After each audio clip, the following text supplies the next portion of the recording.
A single act of kindness throws out roots in all directions, and the roots spring up and make new trees. Use your fear. It can take you to the place where you store your courage. When a great adventure is offered, you don't refuse it. Some of us have great runways already built for us. If you have one, take off. But if you don't have one, realize it is your responsibility to grab a shovel and build one for yourself and for those who will follow after you. Decide whether or not the goal is worth the risks involved. If it is, stop worrying. Lost Star: The Search for Amelia Earhart. Book by Randall Brink, 1995. The most difficult thing is the decision to act. The rest is merely tenacity. The fears are paper tigers. You can do anything you decide to do. You can act to change and control your life and the procedure. The process is its own reward. The official website of Amelia Earhart quotes Amelia Earhart quote, "Women, like men, should try to do the impossible. And when they fail, women, like men, should try to do the impossible. And when they fail, their failure should be a challenge to others." On a Wing and a Prayer by Maxie Salwinska, July 25, 2007. Everyone has oceans to fly, if they have the heart to do it. Is it reckless? Maybe. But what do dreams know of boundaries? Amelia Earhart quote, "Courage is the price that life exacts for granting peace." Courage is the price that life exacts for granting peace. The most effective way to do it is to just do it. You can do anything you decide to do. Decision, process of change, tenacity. The official website of Amelia Earhart quotes. No borders, just horizons, only freedom. No kind action ever stops with itself. One kind action leads to another. The more one does, the more one can do. Amelia Earhart, Jean L. Backus. Letters from Amelia, 1901 to 1937, Beacon Press. Amelia Earhart quote, "As soon as we left the ground, I knew I had to fly. As soon as we left the ground, I knew I had to fly. If enough of us keep trying, we'll get someplace. No kind action ever stops with itself. One kind action leads to another. Good example is followed. A single act of kindness throws out roots in all directions, and the roots spring up and make new trees. The greatest work that kindness does to others is that it makes them kind themselves. Adventure is worthwhile in itself. Travel, famous, inspirational, teaching. The greatest work that kindness does to others is that it makes them kind themselves. The most difficult thing is the decision to act. Never interrupt someone doing what you said couldn't be done. You can do anything you decide to do. You can act to change and control your life. The process is its own reward. Women, like men, should try to do the impossible. And if they fail, their failure should be a challenge to others. The more one does and sees and feels, the more one is able to do, and the more genuine may be one's appreciation of fundamental things like home, and love, and understanding companionship. Times are changing and women need the critical stimulus of competition outside the home. A girl must nowadays believe completely in herself as an individual. She must realize at the outset that a woman must do the same job better than a man to get as much credit for it. She must be aware of the various discriminations, both legal and traditional, against women in the business world. Never do things others can do and will do if there are things others cannot do or will not do. Experiment. Meet new people. That's better than any college education. By adventuring about, you become accustomed to the unexpected. The unexpected then becomes what it really is. The inevitable. The woman who can create her own job is the woman who will win fame and fortune.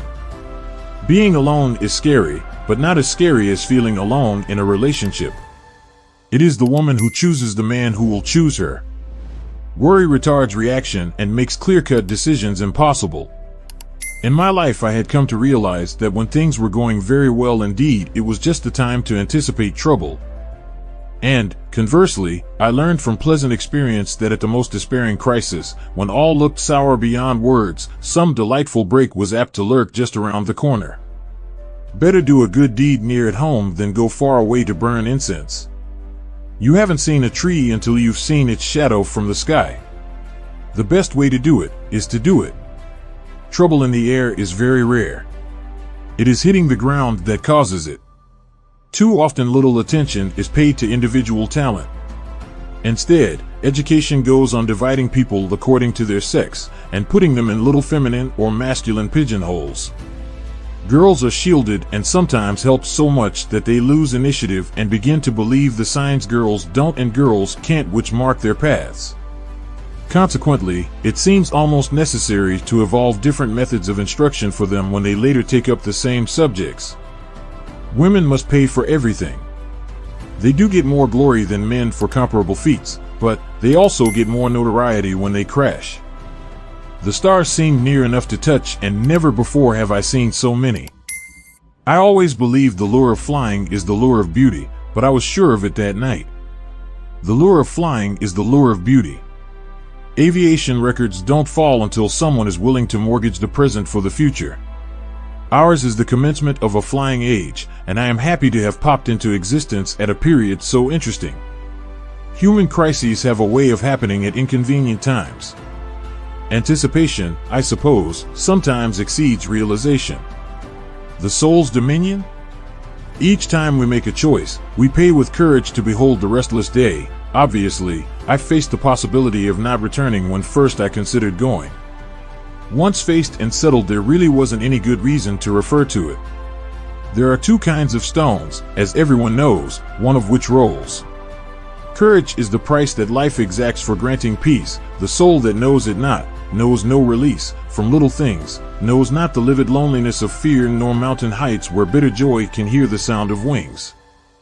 Flying might not be all plain sailing, but the fun of it is worth the price.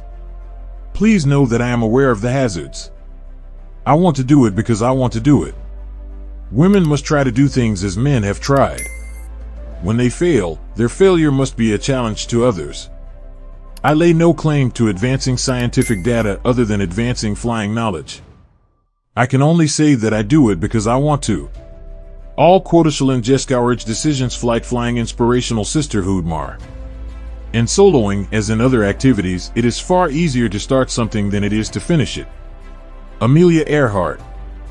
20 hours 40 minutes, Airco Pub. So I accept these awards on behalf of the cake bakers and all of those other women who can do some things quite as important, if not more important, than flying, as well as in the name of women flying today.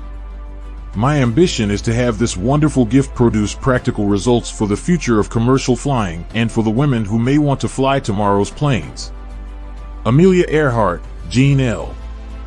Backus. Letters from Amelia, 1901 to 1937. Beacon Press. One of my favorite phobias is that girls, especially those whose tastes aren't routine, often don't get a fair break. It has come down through the generations, an inheritance of age-old customs, which produced the corollary that women are bred to timidity. There is so much that must be done in a civilized barbarism like war. Aviation, this young modern giant, exemplifies the possible relationships of women with the creations of science. I have often said that the lure of flying is the lure of beauty.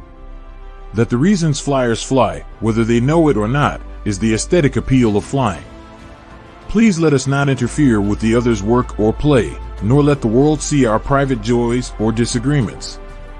In this connection, I may have to keep some place where I can go to be myself, now and then, for I cannot guarantee to endure at all times the confinements of even an attractive cage.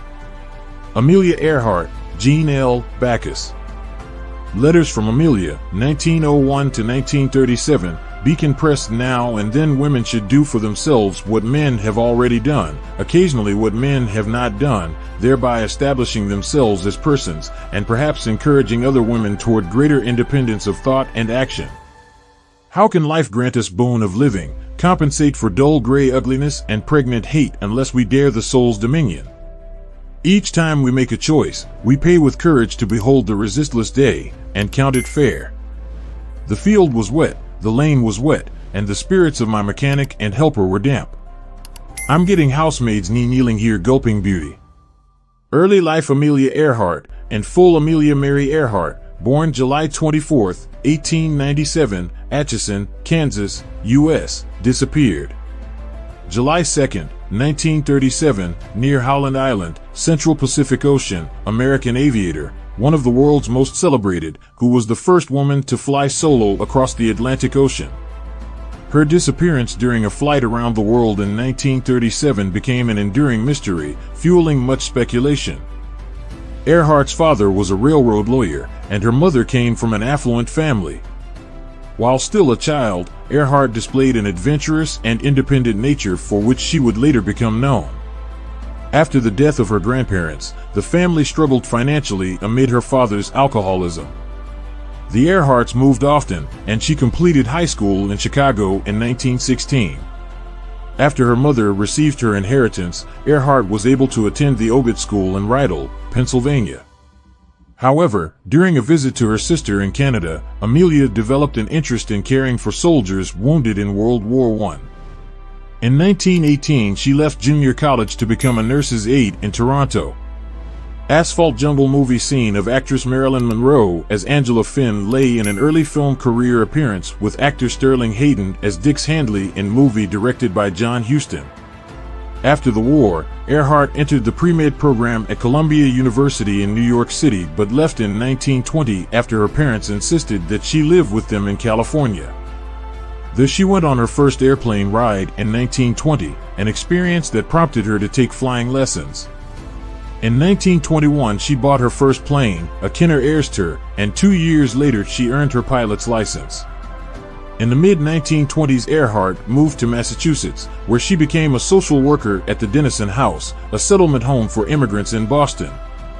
She also continued to pursue her interest in aviation.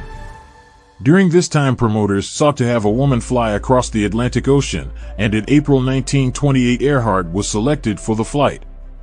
Some speculated that the decision was partly based on her resemblance to Charles Lindbergh, who had become the first man to fly non-stop solo across the Atlantic the previous year. On June 17, 1928, Earhart departed Trepassey, Newfoundland, Canada, as a passenger aboard a seaplane piloted by Wilmer Stultz and Lewis Gordon. After landing at Buryport, Wales, on June 18, Earhart became an international celebrity. She wrote about the flight in 20 hours 40 minutes and undertook a lecture tour across the United States. Much of the publicity was handled by publisher George Palmer Putnam, who had helped organize the historic flight. The couple married in 1931, but Earhart continued her career under her maiden name. That year she also piloted an autogyro to a record-setting altitude of 18,415 feet. Determined to justify the renown that her 1928 crossing had brought her, Earhart crossed the Atlantic alone on May 20, 21, 1932. Her flight in her Lockheed Vega from Harbour Grace, Newfoundland, to Londonderry, Northern Ireland, was completed in a record time of 14 hours 56 minutes despite a number of problems. She notably experienced mechanical difficulties and inclement weather and was unable to land in her scheduled destination of Paris. Afterward, she published The Fun of It, in which she wrote about her life and interest in flying. Earhart then undertook a series of flights across the United States. In addition to her piloting feats, Earhart was known for encouraging women to reject constrictive social norms and to pursue various opportunities, especially in the field of aviation. In 1929, she helped found an organization of female pilots that later became known as the 99s. Earhart served as its first president. In addition, she debuted a functional clothing line in 1933, which was designed for the woman who lives actively. In 1935, Earhart made history with the first solo flight from Hawaii to California, a hazardous route 2,408 miles long, a longer distance than that from the United States to Europe. She departed from Honolulu on January 11th and, after 17 hours and 7 minutes, landed in Oakland the following day. Later that year, she became the first person to fly solo from Los Angeles to Mexico City. In 1937, Earhart set out to fly around the world, with Fred Noonan as her navigator, in a twin-engine Lockheed Electra. On June 1st, the duo began their 29,000-mile journey, departing from Miami and heading east. Over the following weeks, they made various refueling stops before reaching La, New Guinea, on June 29th. At that point, Earhart and Noonan had traveled some 22,000 miles. They departed on July 2nd, headed for Howland Island, approximately 2,600 miles away. The flight was expected to be arduous, especially since the tiny coral atoll was difficult to locate. To help with navigation, 2 brightly lit U.S. ships were stationed to mark the route. Earhart was also in intermittent radio contact with the Itasca, a U.S. Coast Guard cutter near Howland. Late in the journey, Earhart radioed that the plane was running out of fuel. About an hour later she announced, "We are running north and south." That was the last transmission received by the Itasca. The plane was believed to have gone down some 100 miles from the island, and an extensive search was undertaken to find Earhart and Noonan. However, on July 19, 1937, the operation was called off, and the pair was declared lost at sea. Throughout the trip, Earhart had sent her husband various materials, including letter and diary entries, and these were published in Last Flight. Earhart's mysterious disappearance captured the public's imagination and generated numerous theories and claims. Notably, some believed that she and Noonan had crashed on a different island after failing to locate Howland, and others posited that they were captured by the Japanese. However, no definitive evidence was found for such claims. Most experts believe that Earhart's plane crashed in the Pacific near Howland after running out of fuel. A fixture in popular culture, she was the subject of numerous books and movies. It does not matter how slowly you go as long as you do not stop. I hear and I forget. I see and I remember. I do and I understand. Everything has beauty, but not everyone sees it. Real knowledge is to know the extent of one's ignorance. To know what you know and what you do not know, that is true knowledge. The will to win, the desire to succeed, the urge to reach your full potential. These are the keys that will unlock the door to personal excellence. Humility is the solid foundation of all virtues. It is easy to hate and it is difficult to love. This is how the whole scheme of things works. All good things are difficult to achieve, and bad things are very easy to get. He who learns but does not think is lost. He who thinks but does not learn is in great danger. Silence is a true friend who never betrays.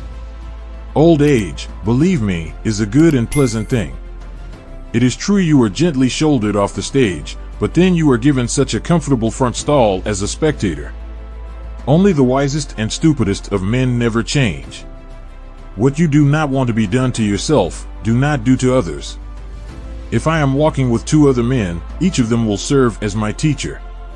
I will pick out the good points of one and imitate them, and the bad points of the other and correct them in myself. The superior man thinks always of virtue, the common man thinks of comfort. An oppressive government is more to be feared than a tiger. We should feel sorrow, but not sink under its oppression. To see the right and not to do it is cowardice. Study the past, if you would divine the future. To practice 5 things under all circumstances constitutes perfect virtue.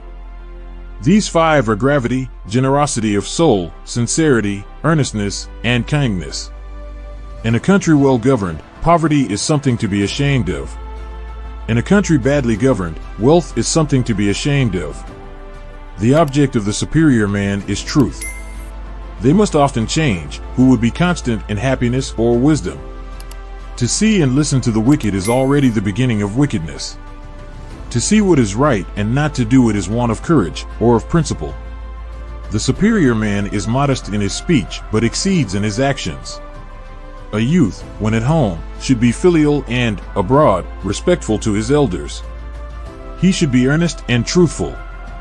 He should overflow in love to all and cultivate the friendship of the good. When he has time and opportunity, after the performance of these things, he should employ them in polite studies. The superior man acts before he speaks, and afterward speaks according to his action.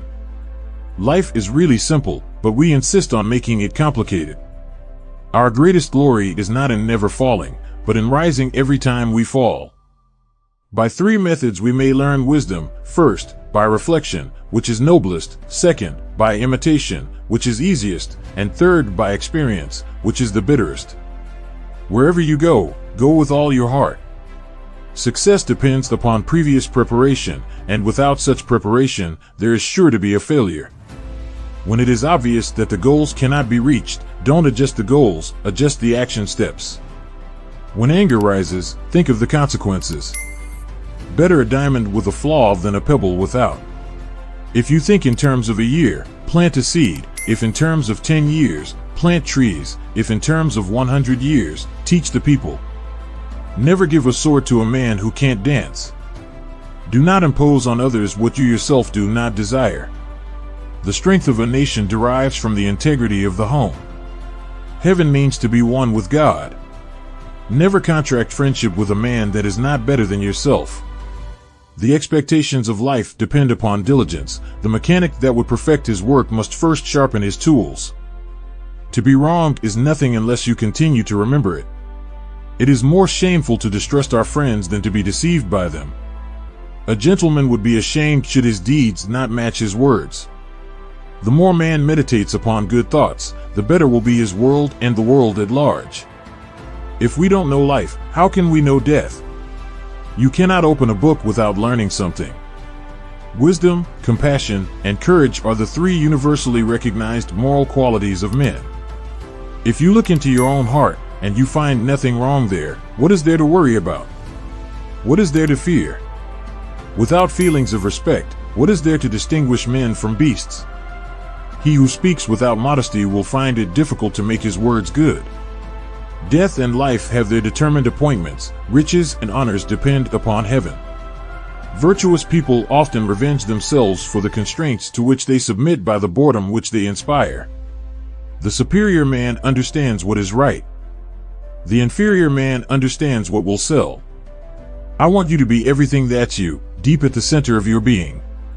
When you know a thing, to hold that you know it, and when you do not know a thing, to allow that you do not know it, this is knowledge. Learning without thought is labor lost. Thought without learning is perilous. To go beyond is as wrong as to fall short. Faced with what is right, to leave it undone shows a lack of courage. A superior man is modest in his speech, but exceeds in his actions. Ability will never catch up with the demand for it. When we see persons of worth, we should think of equaling them. When we see persons of a contrary character, we should turn inwards and examine ourselves. He who acts with a constant view to his own advantage will be much murmured against. There are three methods to gaining wisdom. The first is reflection, which is the highest. The second is a limitation, which is the easiest. The third is experience, which is the bitterest.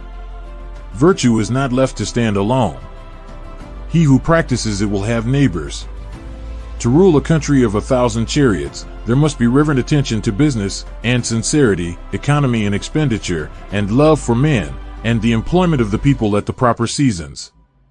When you are laboring for others, let it be with the same zeal as if it were for yourself. Look not at what is contrary to propriety, listen not to what is contrary to propriety, speak not what is contrary to propriety, make no movement which is contrary to propriety. He who exercises government by means of his virtue may be compared to the North Polar Star, which keeps its place and all the stars turn towards it. I am not one who was born in the possession of knowledge. I am one who is fond of antiquity, and earnest in seeking it there. To those whose talents are above mediocrity, the highest subjects may be announced.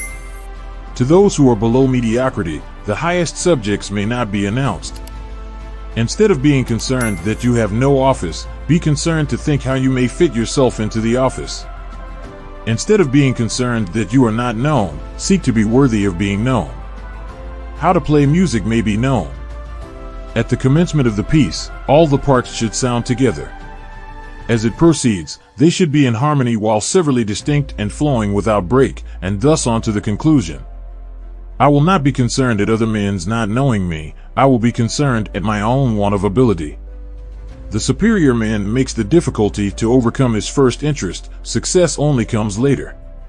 The faults of a superior person are like the sun and moon. They have their faults, and everyone sees them, they change and everyone looks up to them. The book salesman should be honored because he brings to our attention, as a rule, the very books we need most and neglect most. Go before the people with your example, and be laborious in their affairs. If some years were added to my life, I would give 50 to the study of the E, and then I might come to be without great faults. Look at the means which a man employs, consider his motives, and observe his pleasures. A man simply cannot conceal himself. The firm, the enduring, the simple, and the modest are near to virtue. Speak the truth, do not yield to anger, give, if thou art asked for little, by these 3 steps, thou wilt go near the gods. The superior man does not, even for the space of a single meal, act contrary to virtue. In moments of haste, he cleaves to it. In seasons of danger, he cleaves to it. Life of Confucius. Confucius was born near the end of an era known in Chinese history as the Spring and Autumn period. His home was in Lu, a regional state of eastern China in what is now central and southwestern Shandong province. Like other regional states at the time, Lu was bound to the imperial court of the Zhou dynasty through history, culture, and family ties, which stretched back to the dynasty's founding, when relatives of the Zhou rulers were enfeoffed as heads of the regional states and moral obligations. According to some reports, Confucius's early ancestors were the Khans from the state of Song, an aristocratic family that produced several eminent counselors for the Song rulers. By the mid-7th century BCE, however, the family had lost political standing and most of its wealth, and some of the Khans, Confucius's great-grandfather being one, had relocated to the state of Lu. The Khans of Lu were common gentlemen with none of the hereditary entitlements their ancestors had once enjoyed in Song. The common gentlemen of the late Zhou dynasty could boast of their employability in the army or in any administrative position because they were educated in the 6 arts of ritual, see below teachings of Confucius, music, archery, charioteering, writing, and arithmetic, but in the social hierarchy of the time they were just a notch higher than the common folk. Confucius's father, Shuliang He, had been a warrior and served as a district steward in Lu, but he was already an old man when Confucius was born. A previous marriage had given him 9 daughters and a clubfoot son, and so it was with Confucius that he was finally granted a healthy heir. But Shuliang He died soon after Confucius's birth, leaving his young widow to fend for herself. Confucius was candid about his family background. He said that, because he was poor and from a lowly station, he could not enter government service as easily as young men from prominent families and so had to become skilled in many menial things. He found employment first with the Jisuan clan, a hereditary family whose principal members had for many decades served as chief counselors to the rulers of Lu. A series of modest positions with the Jisuans, as keeper of granaries and livestock and as district officer in the family's feudal domain, led to more important appointments in the Lu government, first as Minister of Works and then as Minister of Crime. Records of the time suggest that, as Minister of Crime, Confucius was effective in handling problems of law and order but was even more impressive in diplomatic assignments. He always made sure that the ruler and his mission were well prepared for the unexpected and for situations that might put them in harm's way. He also knew how to advise them to bring a difficult negotiation to a successful conclusion. Yet he held his office for only a few years. His resignation was the result of a protracted struggle with the hereditary families, which, for generations, had been trying to wrestle power away from the legitimate rulers of Lu. Confucius found the actions of the families transgressive and their ritual indiscretions objectionable, and he was willing to fight by fair means or foul to have the power of the ruler restored. A major clash took place in 498 BCE. A plan to steer the families towards self-ruin backfired.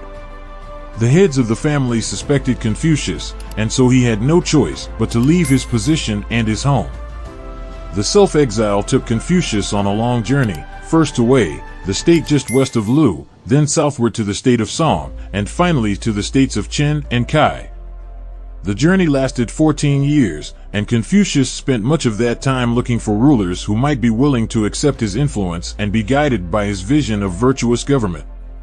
Although his search was ultimately in vain, he never gave up, because he was eager for someone to put me to use. He said to those who found his ambitions suspect, "How can I be like a bitter gourd that hangs from the end of a string and cannot be eaten?" Confucius was emboldened to think that he could set things right in the world, because he was born at a time when such aspirations were within the reach of men living in circumstances similar to his. By the mid-6th century BCE, the Zhou dynasty was approaching its 500th year.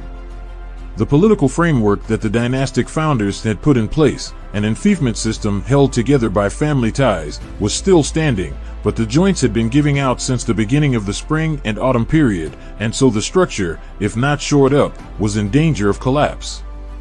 The regional rulers, who were relatives of the Zhou king, should have been his strongest supporters, but they preferred to pursue their own ambitions.